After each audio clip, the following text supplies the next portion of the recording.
Are your people working hard but not reaching their full potential? The problem is not effort, it is development. At the Modern Observer Group, we transform workforce development into real performance. Our human-centered achievement programs help your team think better, communicate stronger, and execute at a higher level. That means higher employee engagement, stronger leadership, and measurable results across your organization.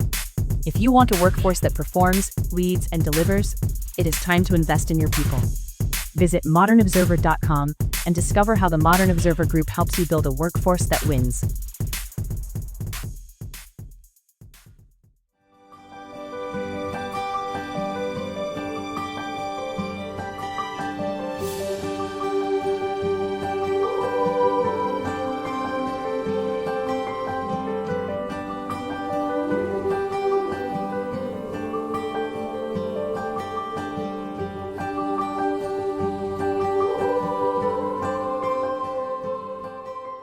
We are lighting the candle, a world that works. Hi, everyone. I'm Bill Correll, and I'm here with Jan Jeremias. The two of us are, I don't know, kind of addicted to talking to each other every once in a while and seeing if we can't bring a little empowerment into the world. Interesting day today. But I think before anything else, I did not ask you before we hopped on today. How are you doing, Jan? I'm here. And I am so pleased you are. Well, I'll just say that. I am here. Yeah. Martin Short has his character. And he would say things like, I'm just so pleased for myself, I must say. Mhm. Interesting. Well, Yeah. we've been having this kind of saga with automobiles. And I pronounce that like my neighbor. Instead of saga, she would pronounce it saga, which means it's an epic story about different things that are going on with the cars and in and out of the shop and all the rest of that. And so the neat part about it is that it's a metaphor for life, where you feel safe. Your work's been done. You've paid the money. The car's back in the driveway. You go out, you drive it. Everything is beautiful. You drive it all over the state of Connecticut. You come back, and the next day you take it through emissions. And as you're pulling out of emissions, it's the same problem that's been fixed twice before. And each time to get it back into the shop, the first time it cost me about $650. Last time it cost me about $500. At this point, I have a feeling they're not going to charge me for labor any longer, but we're going to get a different part. So, Yeah, everything is life, just like it doesn't matter, it's just like when you think you've got all your like sort of ducks in a row. yeah. And all of a sudden, I had that happen this week with something where all of a sudden I realized something, and I was like, all of a sudden it required that I do like 3 more steps, which I thought I was kind of done with the prep work. Yes. And I had to step back. And so it was stressful. But then on the other hand, I then switched it to, but at least I knew, because it would have been a whole lot worse. Yes. Had I not realized or had not even thought about what caused the 3 extra steps without being too, sharing too much. And so all of a sudden I was like, well, at least I knew, because it would have been a lot worse had I needed it, or they asked me a question about it and then I couldn't come up with an answer, or it would have been like the ramifications would have been a lot worse. So yeah. Life has those moments, doesn't it? It's kind of like, my thought was when I looked down and I saw the check engine light come on, and then that nasty little message that I've grown to become so fond of, because I've had it on 2 cars. The one car cost massive amounts of money, like $1,700 to get it fixed. And this one, I thought I was way ahead. Both times I lovingly just, handed him the card and away we went. But at the same time, I thought to myself, um, this is, it's not, we're not done. That's really the first thought that came to my mind. It wasn't like, uh, geez, uh, my guy let me down again, or no, none of those thoughts were there. It was like, all right, what do we have to do to get this completely handled? And so I've come back and I've found a reputable company online that will actually rebuild the part, because the part costs $2,000, which is why, my guy has been sort of, kind of like nursing it along.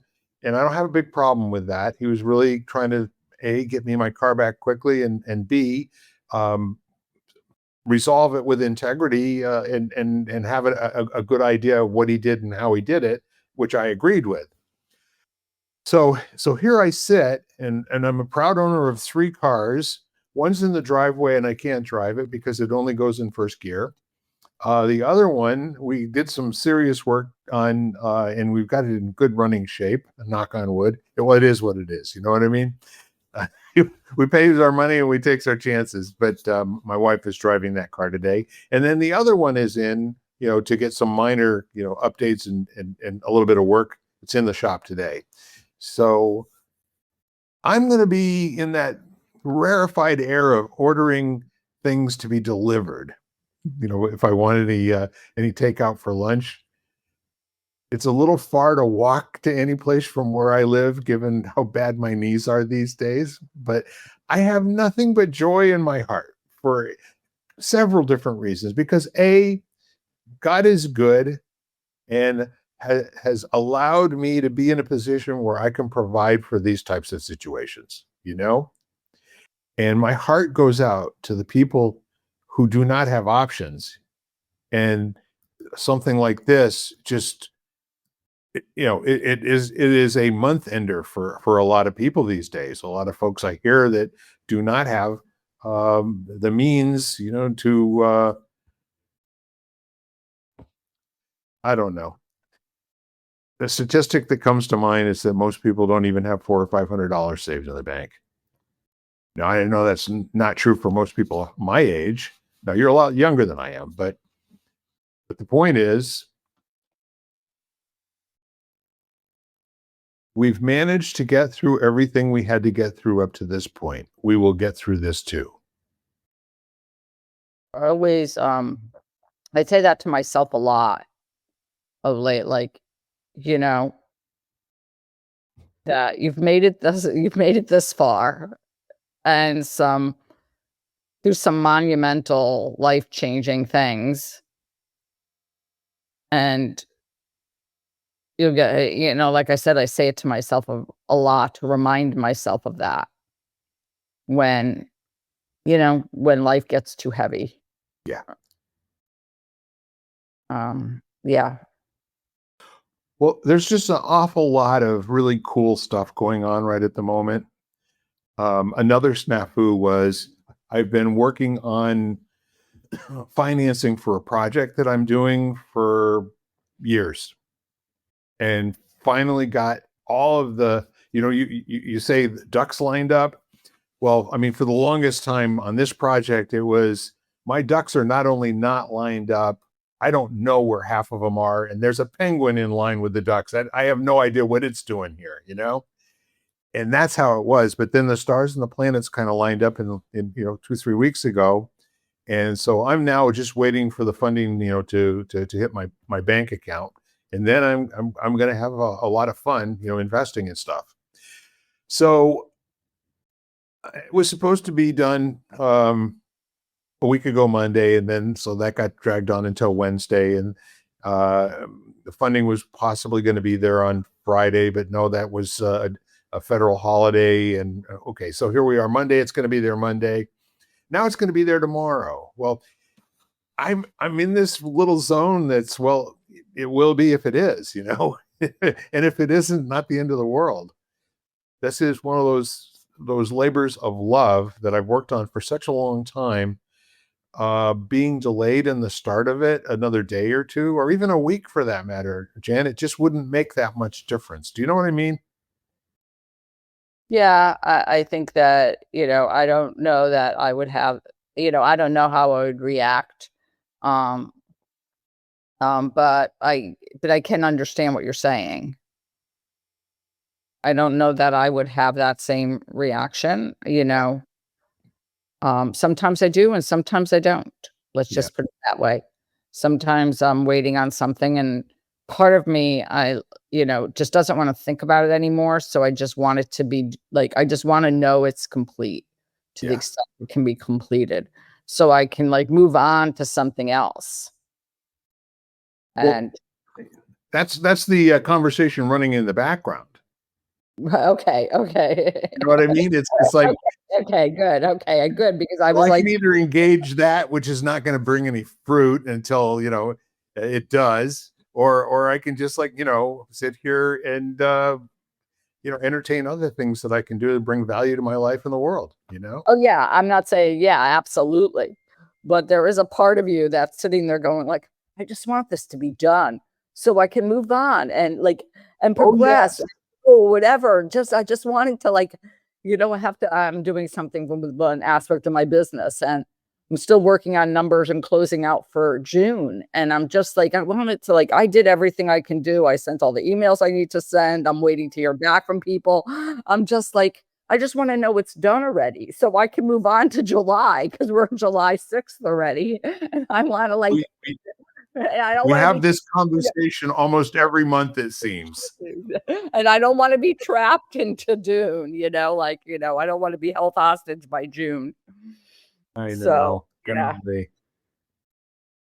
Well, But and the reason I'm glad we're laughing and we're talking about this, because I think it's so nice to feel like, oh, good, I'm normal.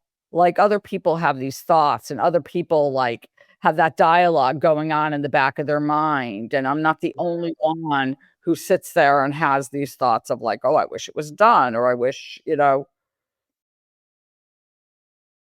well,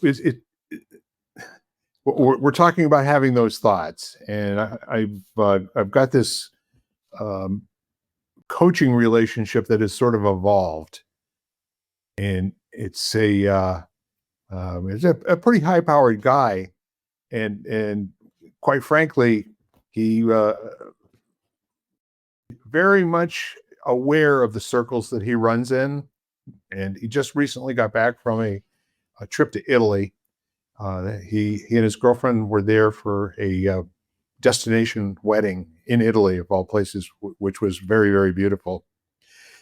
And so now he's back, and he's under a timing crunch in terms of lining things up financially to make some things happen.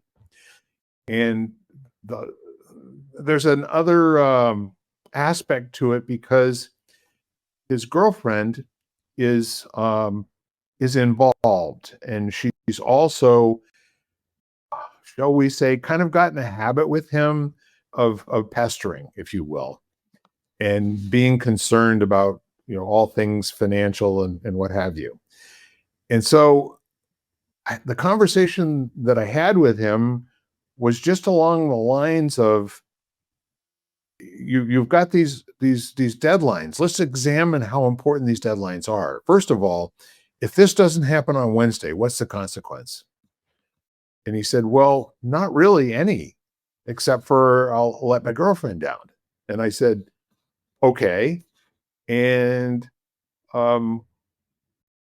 maybe she doesn't understand that what you're waiting for is a huge, huge return on investment for your for your relationship and your coupleness and your lives from now on.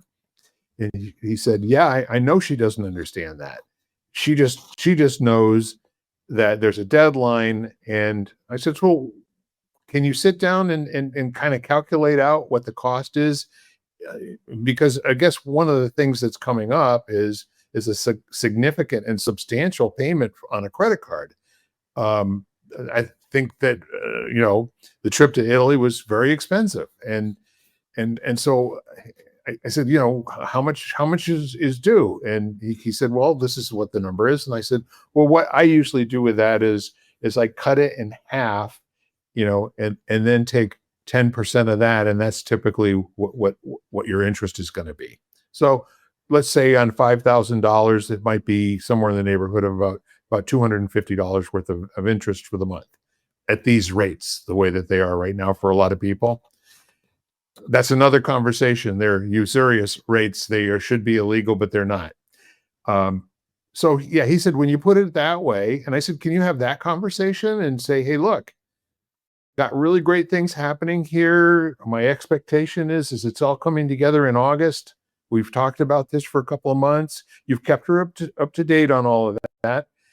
Can you get her comfortable with the fact that it's okay sometimes to pay a little bit of interest there, as opposed to getting out from something that's going to cost you dramatically if you take money out of the situation now to pay her $4,000, payment.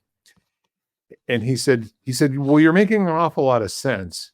I think that's the conversation that we can have, is that this is how things are going to be until August. And we need to behave that way. All right. So I'm probably not being completely clear, but I can't tell you a lot of details without, giving up a confidence. What I've said so far kind of comes down to a relationship between a man and a woman where habitually she operates in a particular way, he operates in a particular way, and there's stress involved around it.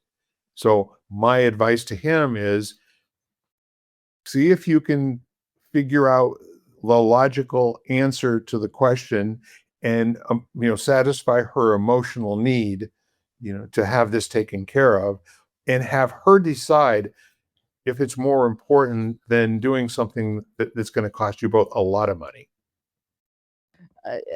And then I think that, I think the only thing that I would add, because I think that, in general, I've always felt that women work more on emotions. And so that whole idea of, security versus numbers and whatever aren't gonna, unless it is explained in kind of like a very okay, well, this, this is it's not gonna work. But the other thing is to realize that, there has to be, like you were talking about how the money was supposed to come yesterday, it didn't come till tomorrow, it's not coming now till tomorrow or whatever, or today, right. That there has to be a little breathing room around that. Like, this is what right now, this is what's planned and this is what will happen. But even the words that might change depending on, because otherwise, speaking from experience, then you get attached to the plan, or you get attached, and then panic sets in when it doesn't exactly happen. Like, the 1st of August comes around and it's not resolved. And then all of a sudden, a second set of panic comes in. And not to say that that's wrong, just to say that, as much as conversation can be around, okay, well, this is where we're looking so far. And, and we'll see where we are then, or we'll see where we are as the time gets closer, not even a date, So yeah, that's what I feel. It needs to be a little bit of breathing room around that, because otherwise, when you're talking about somebody, I like to know things like that. If something is going to happen on a particular date, I'm like, okay, I'd like to know it's complete by that date. Absolutely. So you can put the appropriate amount of worry into it, That's right. That's right. Exactly. So I can, so I can know that, okay, well, on that day, I'm probably not going to get a whole lot of sleep, kind of thing. Exactly. I plan for that. Exactly. Well, see, the thing of it is that it's useful to realize that there's two sets of thinking going on for human beings, so the right brain and the left brain. And one is analytical and, it likes numbers. And the other one is totally emotional. And it likes feeling safe and comforted and nurtured, And anything that's not that is really scary and can't be tolerated for more than minutes at a time without complaining or, really getting, can you help me out here? The world is falling down because we don't have 25 cents. But the point is, it's real. And as you said before, when you start getting to that panic stage, that's where you have to address the emotion, and not with a story and not with reason. It has to be a more of a, like, okay, so tell me more about how you're feeling. Like, express yourself and and give yourself a relief valve and a release for that emotional response that wants to go somewhere. And it's hard to communicate that unless you really give it a shot. And I think the other thing is, I think most of the time, one of the things I said earlier is really important, and that is that we're not going it alone. And so even if you don't reach out, just that, to know people are there. Yes. So for this gentleman you're speaking to and his girlfriend, is no matter what happens, we're together. Yeah. I think is that, whether it, no matter what happens, is like, we're together in this. And I think there's hopefully great comfort in that. Right. And the fact that you're not handling whatever the situation is by yourself. Yeah. I mean, how it happens around our house sometimes is we'll just sit down and we'll talk about what our roles are, in the relationship. We've got something big, on the horizon, and what do you feel you can bring to the situation, and what would you like to see me bring to the situation? Talk it out in advance, or when there's stress, have a conversation that allows for both the emotional and the logic, to be present in the conversation. But when it's the emotions turn, we use the emotion, and that's the language. When it turns to where the emotion is now in the background a little bit, and it comes down to the what are we going to do, which is the logic side, not how are we feeling about it, why are we panicking, what's the deal, in terms of it feels like the world is almost over. And then when that kind of goes down a little bit, then you can start talking about, well, what's our first step? What's our second step? The non-emotional part, like the plan. And you have to be at least safe, feeling access to safety to be able to discuss a plan where you've been highly emotional. And that word panic is a very, very descriptive and right on term, because people experience that all the time and they don't know what it is. They just feel sick to their stomach or whatever they're and 9 out of 10 times it's not physical, it's an emotional stimulus that your body is reacting to because it shows up in your body. And I'll tell you what, when you've got someone that you can partner through and basically say, okay, so here's what I'm saying. Okay. I'm not going to let anything bad happen to you. I promise you that. And that's a demand note. That's writing a blank check. And when you do that with somebody who you're in a very good relationship with, 9 out of 10 times that's enough. They know that you keep your word.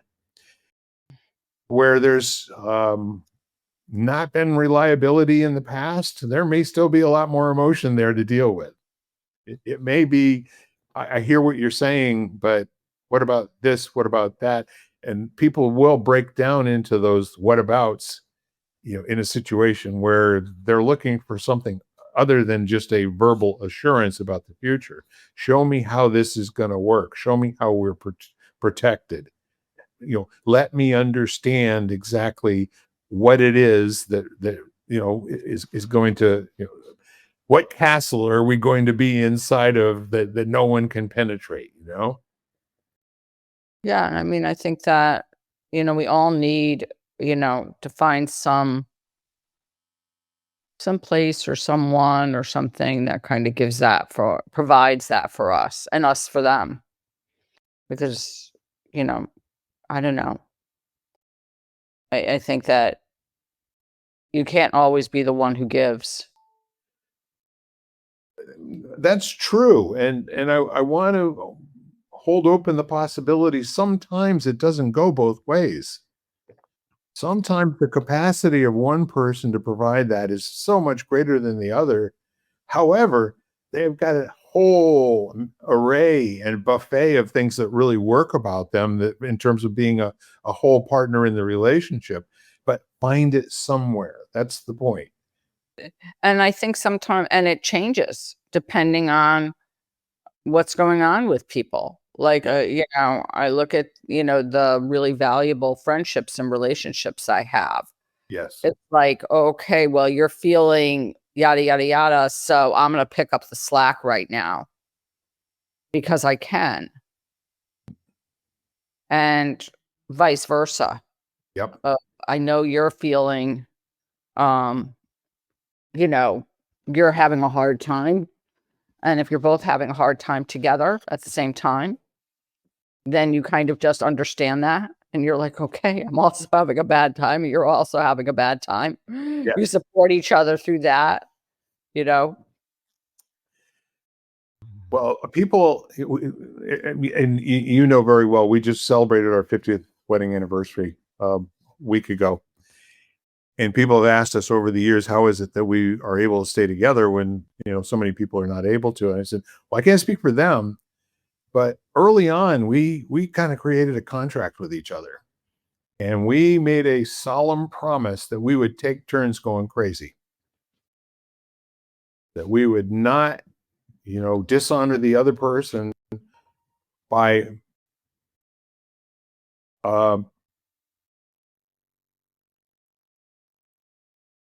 being stingy with the craziness. We would say, okay, it's my turn to go crazy right now. I need you to support me. And that's been very effective for us. We don't have to say that any longer, but there was a period of time, I think when we were in our 40s, we did.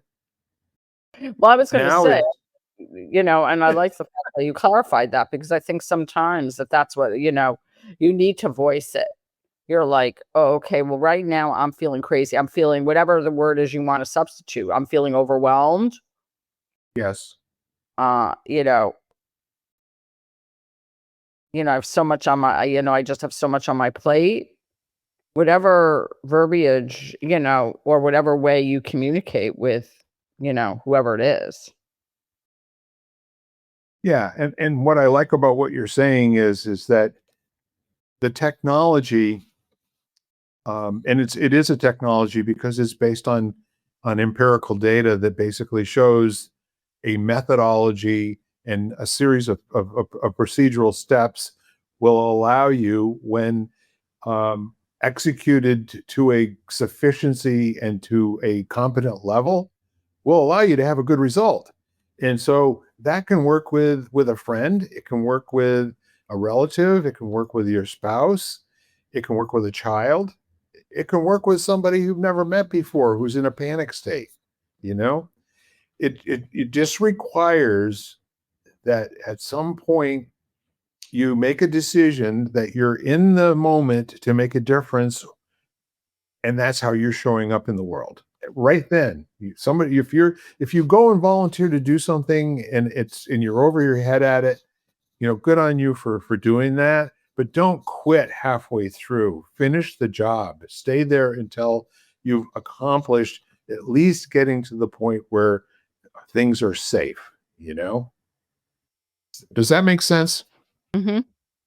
No, I mean, the only relationship you probably didn't mention, and that's because I have that kind of relationship with my mother, and I was really close with my mom. So, I'll sit there and, like I think I've mentioned, she always just sit there and say, I know I'm complaining. And I don't look at it like that. I don't really think she complains that much. And so, and I think I'm really, I don't know. I've thought about it a lot, because I have a few relationships where I feel like that it's this way now that I feel like I've really cultivated. And it's just like this feeling of I'm really good at honoring where she's at. And I look at a few other relationships that I feel like are really strong, and I feel the same way, and then vice versa. But, and if they're not, like, if it's too much, I'll be to say, okay, you're like quiet, like you have to like give me like let me process this for the moment because you're throwing too many things at me at once. And I need to kind of like, like let me take a breath and think about that for a second, and then take another breath and let me think about that. And I'm much better, clearer now than I used to be at saying that, I think. So it's being able to listen, and it's being able to communicate when you're like feeling like, oh, okay, this is like overwhelming me at the moment. Yeah. Well, a little further into our conversation about the coaching, there was a conversation about, how she always is and how I always am and all that sort of thing. And I thought to myself and said out loud, what a cool opportunity to do something different. What if you can use this opportunity right now where both of you are feeling stressed about something in particular, and you can use this to increase your relationship tenfold. Where you come out of this conversation with a better feeling and a better idea of what you can count on each other for.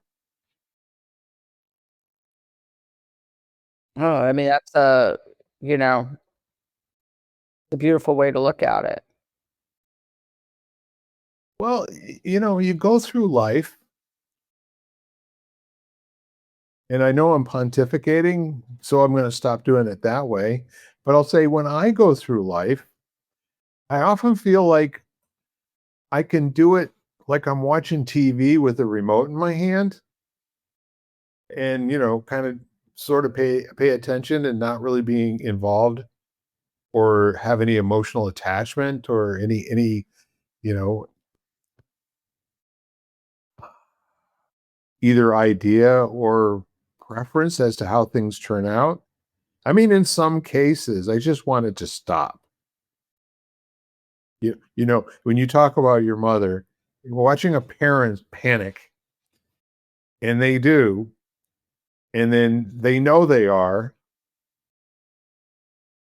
it's a different conversation.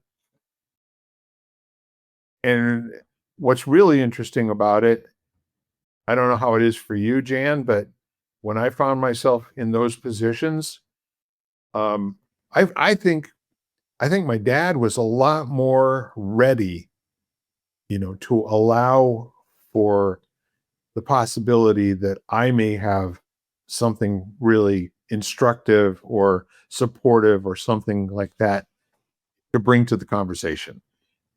A lot more than my mother would have, for example. For me, it's reversed. Yeah. I think, I mean, it's a different relationship, but obviously different people. I'm different than I was with my dad, kind of thing, depending on my age and whatever. But I think for my mom, my mother's much more open to hearing options that I might bring up, or like not even when she's in a panic, just when she's going through something, Right. and I make suggestions. I think my mother's much more apt to sit there and say, oh, that's a really, that's true. That's a really good idea. Yeah. So with my dad, it was easy. His situation in his probably, I guess, his need for any type of support was never about how to do something. It was never financial. It was never what's important in life or any of that sort of thing.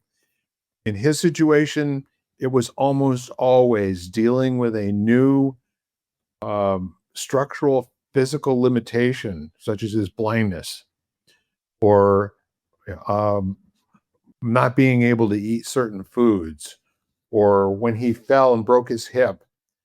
I mean, all of these are places he'd never gone before in his life, and they were terrifying.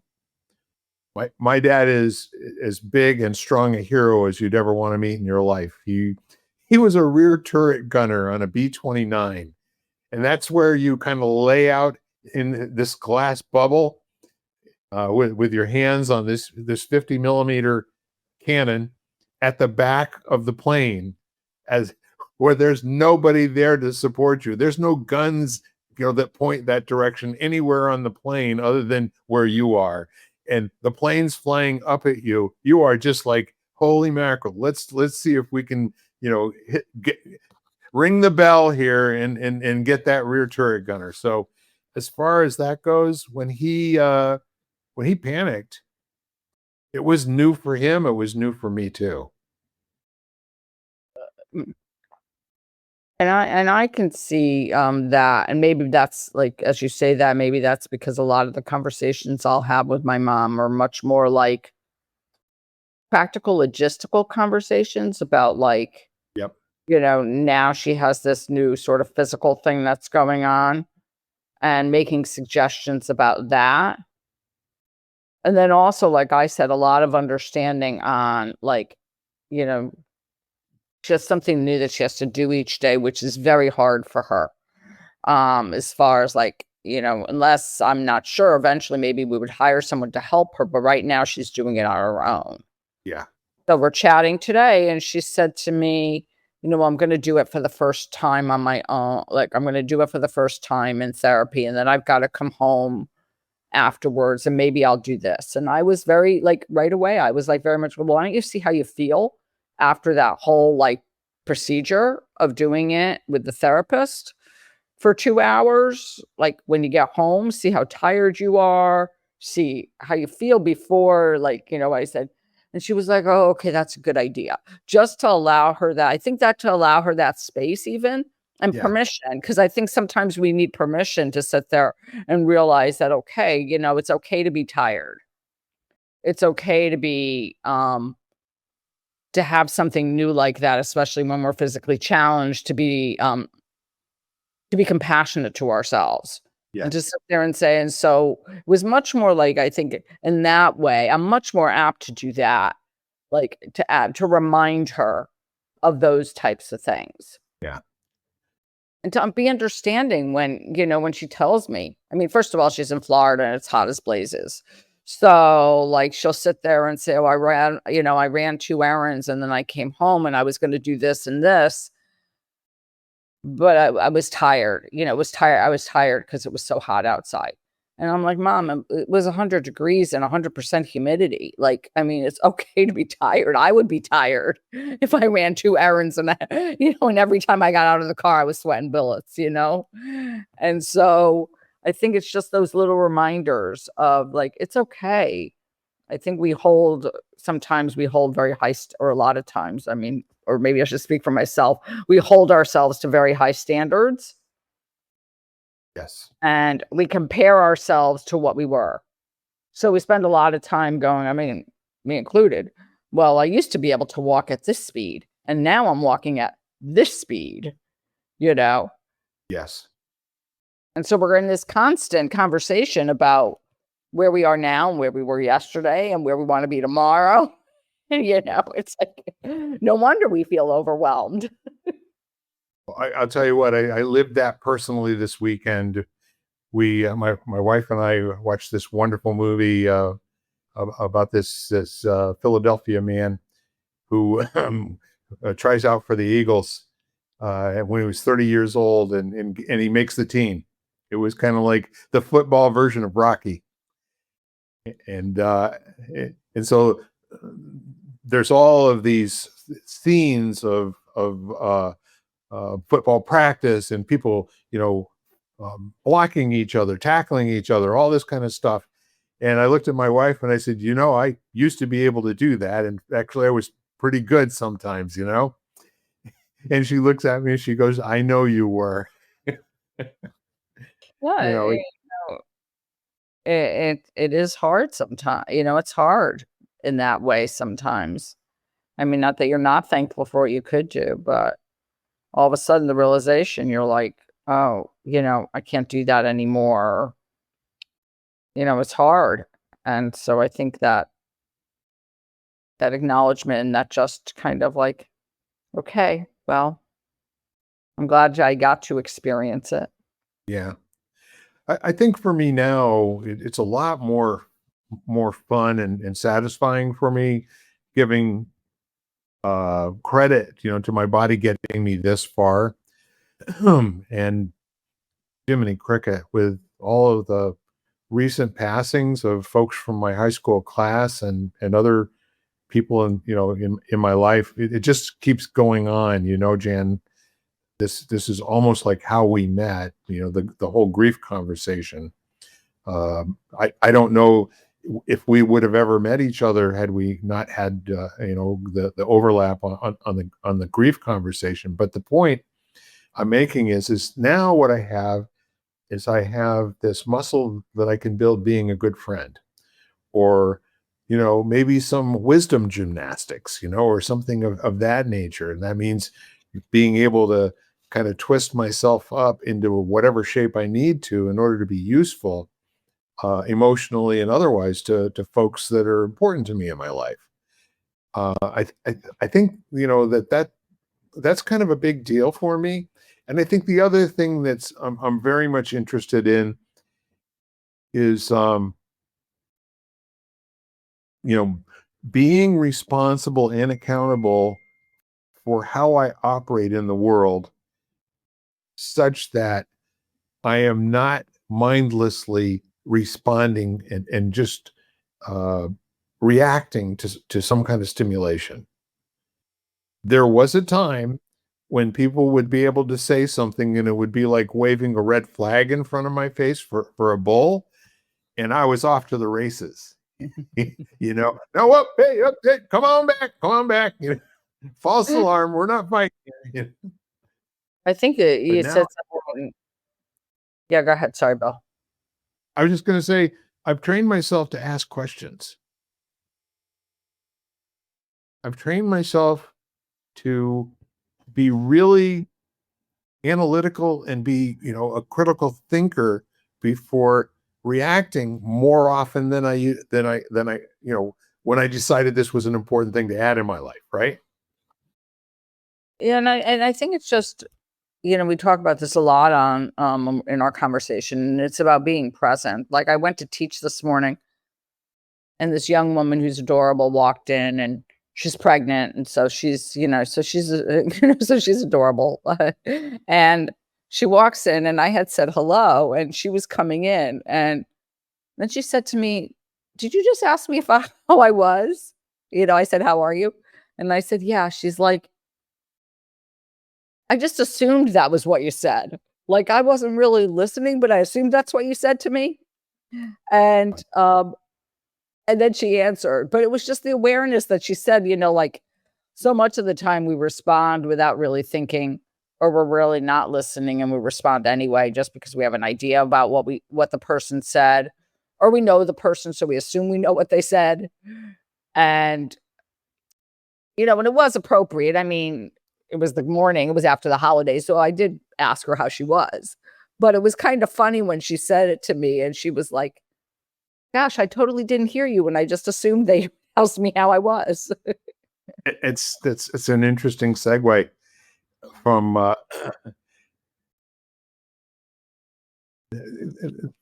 there are so many different schools of thought on the first sentence when you greet somebody. What can you do that would be meaningful and start the conversation in the right area? I know a man who never complained. He just never complained. Every time he said hello, he never asked how I was. He never asked how anybody was. He would always open with "Beautiful day, isn't it?"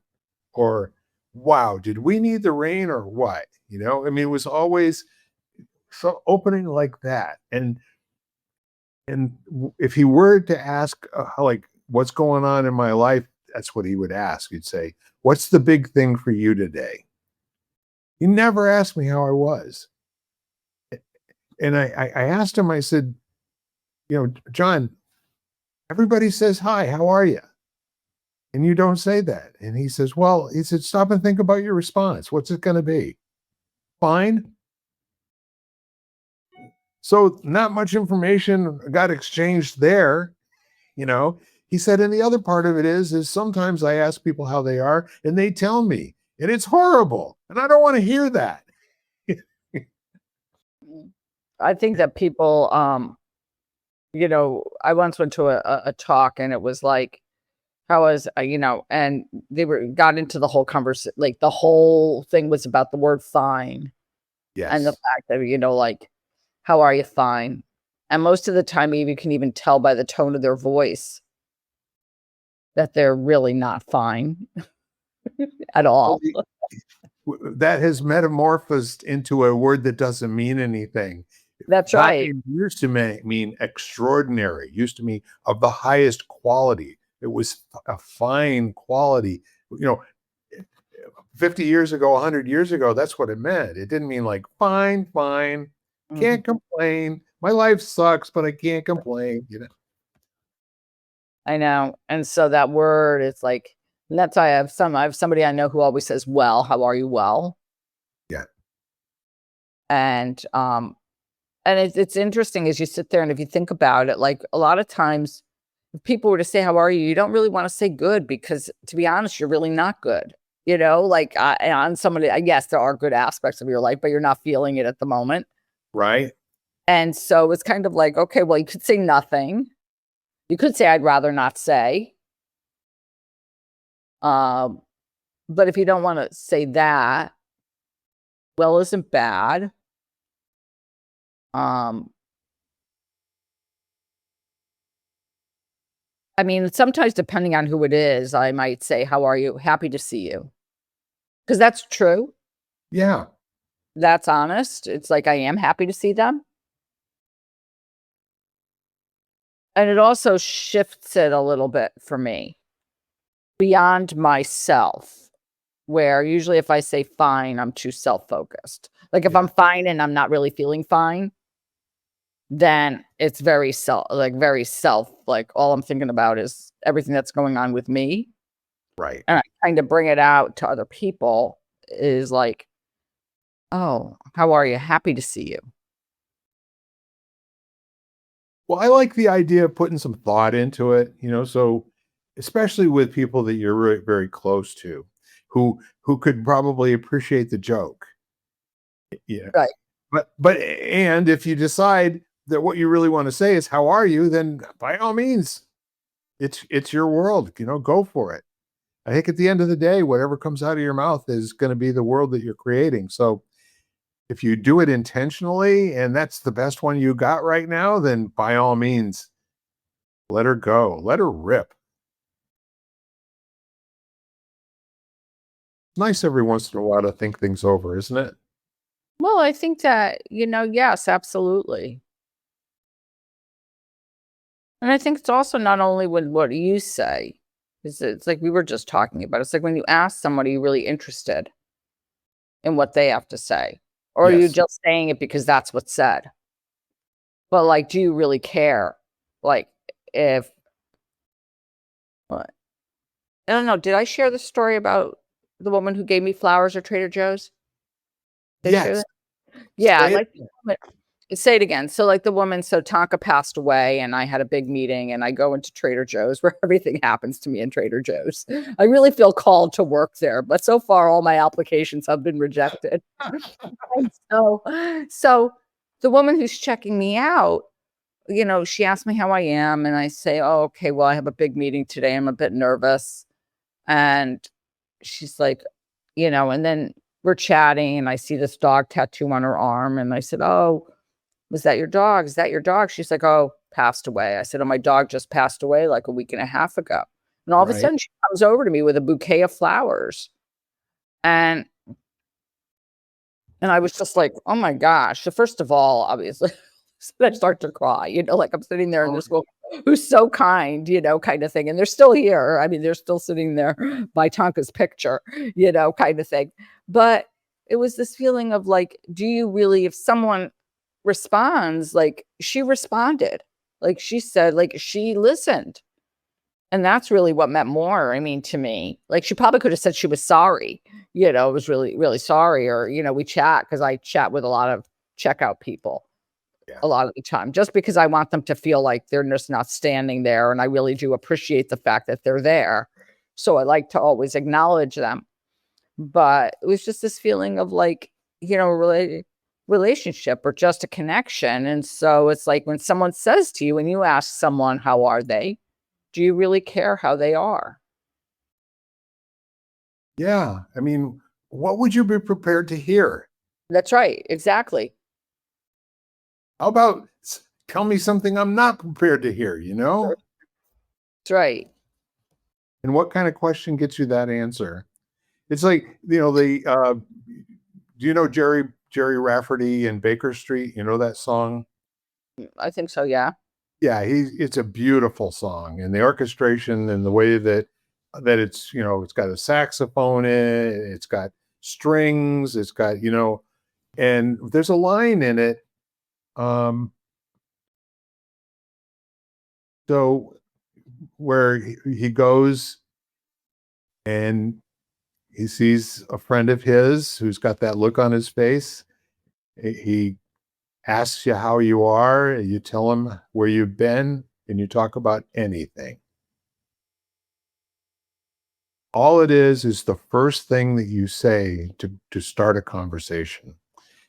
And back to my friend that was really positive all of the time, and he wasn't putting something on and it wasn't work for him.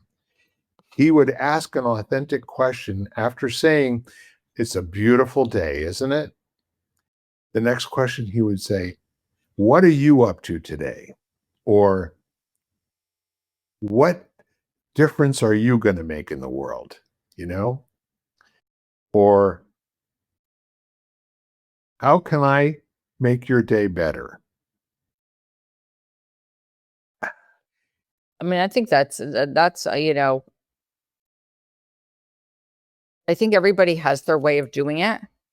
Some Yes. people say it, some people write it, you know, some people send a meme, like, I, and I don't think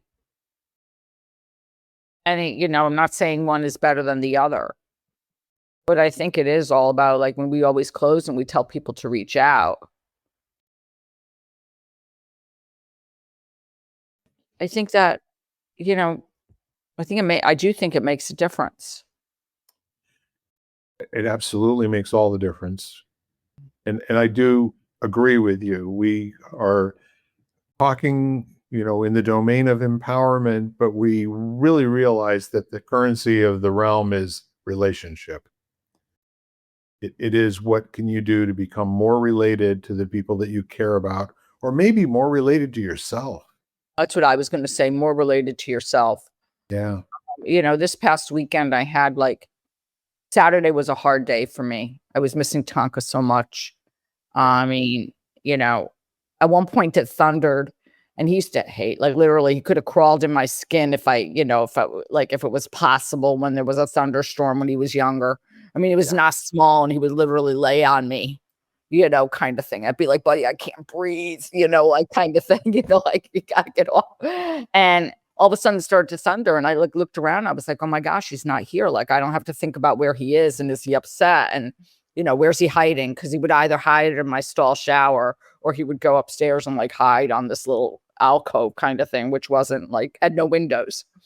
And I had a hard day. And then yesterday I had a choice to make. I was like, do I sit there and stay home again all day? And I got quite a few things done on Saturday, so that was really good. But I was like, do I stay home the whole day and kind of like miss him even more? Because in some ways the house is wonderful because I see him everywhere. And in other ways it gets to be too overwhelming. So you need both. And so I ended up going for like a 4-mile walk with a friend of mine in the early morning. And then there was a pet adoption event. And I knew I wasn't adopting. Like, I'm not ready to get another dog. But I was like, I really need to be around dogs at the moment. So I'll go and look at a whole bunch of puppies. and then leave, and that's okay. Like I got my puppy dose, like, like, Makes total but, sense. and then I was like, oh, okay, but it was just like, it's kind of learning that about yourself. So it's knowing yourself, to speak to your point. So Yeah. it's like connecting with yourself and, and really examining what you need on a given day. And yesterday I was like, okay, well, I can sit here again today Yes. and, enough to say, like, and cry or whatever else I need to do at the moment. Or I can decide I'm going to get out, even if it's just for a little while, Yes. and then come back home. And he's still going to, like, I mean, he's still here. And he's still going to be here when I get home, in 2 hours. Yeah. Right there with you. Yeah. Well, what I love about what you're sharing is most people go through their entire life and it's ego. It's what really works about you or what is really horrible about you. They've got two ways to deal with the world, and that is to be charming or to go for the throat and be nasty and win, And when you start to distinguish, there's something else there, the self that you were talking about. It's not the ego that's the self. The ego is all the strategies to survive and to get through the week, to get what you want or to keep somebody away that you don't want or something away that you don't want. But the id is another thing entirely. That's where your authentic, like what your core wiring is, what's really important to you, what are you committed to, what are you willing to lay your life out for. And I always have this notion of the self of the ego being the one that we get through by nature. We are born with instincts, we react, and then the other self is the one that we develop over a lifetime when we make choices how we're going to respond to things. The id, where now you're making it a proper noun. It's got a capital letter at the front of it. It's a big S. And it's something that's worth working on. And the neat part of it is there's no attachment to whatever it is as far as you are right now. It's under development all the time. It's a I like that, land under development. I like that. That was cute. Well, yeah, we talk about being beings in training, but the point is that when you make a decision that you're going to work on yourself, and we've had the conversation that requires everything, and the notion of self-love isn't giving things to the ego, it's providing the nourishment to the id and to the self that wants to put good things out into the world that you're committed to. mhm. So that more of your energy comes from that we've got a job to do. And again, Mark Twain, I love it. The two most important days in your life are the day that you're born and the day you find out why. And I've heard that attributed to Einstein and Mark Twain. I don't know. I never talked to either one of them. So, but I like it. No, I mean, and I agree. And I think it's really interesting because when you look back at who you were at a young child, as who you were as a young child, most of the time when you look at it, that's who you are when you get older. That's your id with the capital I. Yeah.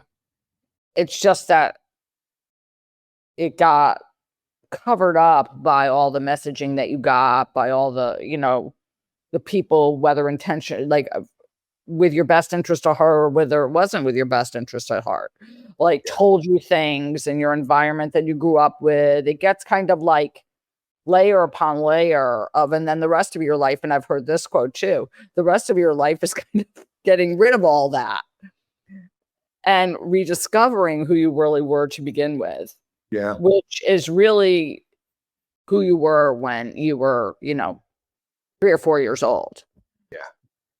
Yeah. I was talking to my friend Julie yesterday because my nephew is in his own business and here in Connecticut and is doing quite well, doing very well. He does like electrical and does cameras and stuff for like apartment buildings and stuff like that.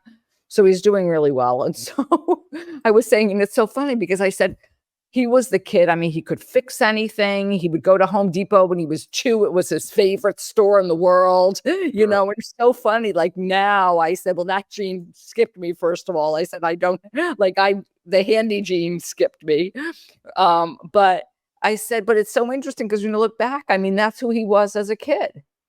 And you see it now. Like, I mean, he was, and I said, it's no different now. He's just like in his late 20s or mid 20s and he's doing it and now he gets paid, but he always was good at it.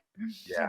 Kind of thing. So I think sometimes that, that's always beautiful when when you sit down with somebody and you realize that, Mary Jane, who's been on and who, I mean, she was an artist as a kid. She's still a wonderful artist. It's not like that went away. So Well, it's funny. We went out to dinner with my stepmother on Saturday, and she is definitely in that zone of being like she was when she was 5 years old. She became totally fixated with this blonde woman. I mean, it was the 4th of July, and there was practically nobody else in the restaurant at all, except for this one couple that was over there. And this woman had really nice blonde hair, and it was perfectly coiffured. And she just got fixated. She said, "You know that woman over there?" And I said, "Yeah."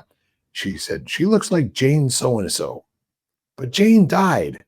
And I said, "Well, it's pretty much not likely that that's Jane." And she said, "I know. She looks so much like her. I'm going to go over and say hello." And I said, "Well, you can, but can you wait until she's done eating?"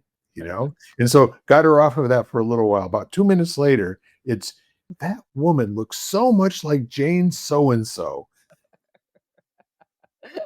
She says, "Do you think it could be her?" And I said, "Well, let me see if I understand. Marianne, did you say that Jane passed away?" And she said, "Yes." And I said, "Well, I'm pretty sure it's not her." Okay. Right. So finally, we're there for a half hour. We've had all of our food. Finally, the woman that looks like Jane so-and-so stands up to leave. And she weighs about 240 pounds. And she said, "That's not Jane so-and-so." And I said, "Well, you know what? It might have been." It might have been. Right. I love it. It's so funny. That's very funny. I mean, literally for like 10 times, I got to go over and say hi to her, and let her know she looks like Jane so-and-so. Very funny. Yeah. But you know what? We absolutely love her. Okay. I think that, a friend of mine and I talk about, older people or people of that generation. Yes. And just like I'm going to be giving a talk at at a assisted living retirement place in July. And I was talking to the woman from there the other day, and we were talking about how people who appreciate, like people who work with the elderly, love the elderly. Like, I mean, everybody I know who works in a place like that actually loves talking to people of that age group. It's nice. And it's really interesting to me, as opposed to because this woman said to me, "Oh, I thought about working with kids and did it a little while and then, and couldn't do it anymore." So it's really sometimes it's kind of interesting that, it's like you kind of choose your kind of the people you want to be around. Right. Yes. So. Yeah. And there are so many times that you and I are in a situation, especially like for a hospital stay or something like that. And there are people who are absolutely perfect for their jobs. And there are certainly other people that should not be there at all. They're in the very worst possible place. But I think all of that said, the thing that I wanted to say to you today was, I thought about you several times over the weekend from the standpoint of when we were speaking, Janet and I, and we were talking about what we want to do next. She still works full time and she loves it, but there's going to come a time when she doesn't. I don't think she can see that vision for herself right at the moment. But I was thinking about you from the standpoint, you're like I am. You and I will be doing something with people and engaging with people for the rest of our lives somehow, some way. It's just how we get fed spiritually and relationship-wise. She has the same need and desire, and it gets fulfilled every day on her job, delivering the mail out in the country and having all these dogs and goats and, people who are there to give her water and lemonade when it's hot and cookies and all that sort of thing. It's very fulfilling for her. And I think the reason that I thought about you was it was okay for me to just hear her. That my job in that moment, I thought to myself silently, do you need a hug? Do you need a kiss? What do you need? And so I didn't say those words, but my conversation with her was to allow, to her to just kind of tease out something and just be with her while she was spending a little time exploring. Mm-hmm. No, Yeah. absolutely. Thank Yeah. you. Well, I think with all of that said, guess what we did again? Yep, we did it. Another hour. And what would you say is the 30,000-foot top line, tie it into a bow sentence that you'd like to leave people with? I think I would leave everybody with even just a word, and that's connection. I think you said it, Bill, and that was like, it's all about connecting with people and then connecting with yourself and not, and I think recognizing that, so that would be what I would close with. That's perfect. I have nothing to add to it and nothing to take away. I will say this, though. I appreciate you, and I thank you very much for your partnership in this work. Oh, thank you, Bill. Thank you very much. You're very, very welcome. Ladies and gentlemen, we are lighting the candle, a world that works. And I'm Bill Correll with my partner in empowerment, Jan Jeremias. And we would like to leave you with two thoughts. Number one, connect with somebody. Connect with them in such a way that they know in their heart that you would be there for them if they ever needed you. And number two, please go out and live your very best life and come back and tell us all about it. Bye-bye for now. Bye-bye, everybody. You've been listening to Lighting the Candle, a World That Works, part of the Xvadio Podcast Network. You can catch every episode of Lighting the Candle, as well as the rest of the network, at xvadio.com, the Apple Podcasts app, YouTube, Spotify, iHeartRadio, Audible, Amazon Music, and wherever you find podcasts.